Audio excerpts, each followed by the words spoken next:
నమస్తే, welcome to hit TV. Telangana ration card లబ్ధిదారుల ఎంపికపై విధి విధానాలు రూపొందించి రేషన్ కార్డును ప్రాతిపదికగా నిర్ణయం తీసుకోవాలని పౌర సరఫరాల శాఖ ప్రభుత్వాన్ని కోరింది. పాత గ్యాస్ కనెక్షన్లకు పథకం వర్తింపు, కొత్త గ్యాస్ కనెక్షన్లు తీసుకునే వాళ్లను పరిగణించవద్దన్న పౌర సరఫరాల శాఖ కలెక్టర్ కాన్ఫరెన్స్ లో తుది నిర్ణయం తీసుకునే ఛాన్స్ ఉంది. రేషన్ కార్డులతో సంబంధం లేకుండా పథకం అమలు చేసేందుకు తొలుత ప్లాన్ చేయనుంది.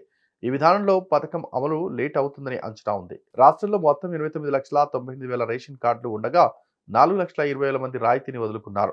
మిగతా 85,79,000 మందిలో ఉజ్వల గ్యాస్ కనెక్షన్ల కింద 340 రాయితీ పొందుతున్న 11,58,000 మంది ఏడాదికి 6 సిలిండర్ల నిబంధన విధించాలని అధికారులు నిర్ణయం తీసుకున్నట్టు తెలుస్తోంది. కొత్త రేషన్ కార్డుదారులకు పథకం వర్తించేలా ప్లాన్. ఈ నెల 22 నుంచి కొత్త రేషన్ కార్డుల కోసం దరఖాస్తుల స్వీకరణ, కొత్త రేషన్ కార్డులు జారీ చేసే సమయంలోనే సిలిండర్ పథకానికి లింక్ చేసేలా కలెక్టర్ల సదస్సులో కొత్త రేషన్ కార్డు పైన నిర్ణయం తీసుకునే ఛాన్స్ ఉంది. ఈ వీడియో కనుక నచ్చినట్లయితే please like and share and subscribe.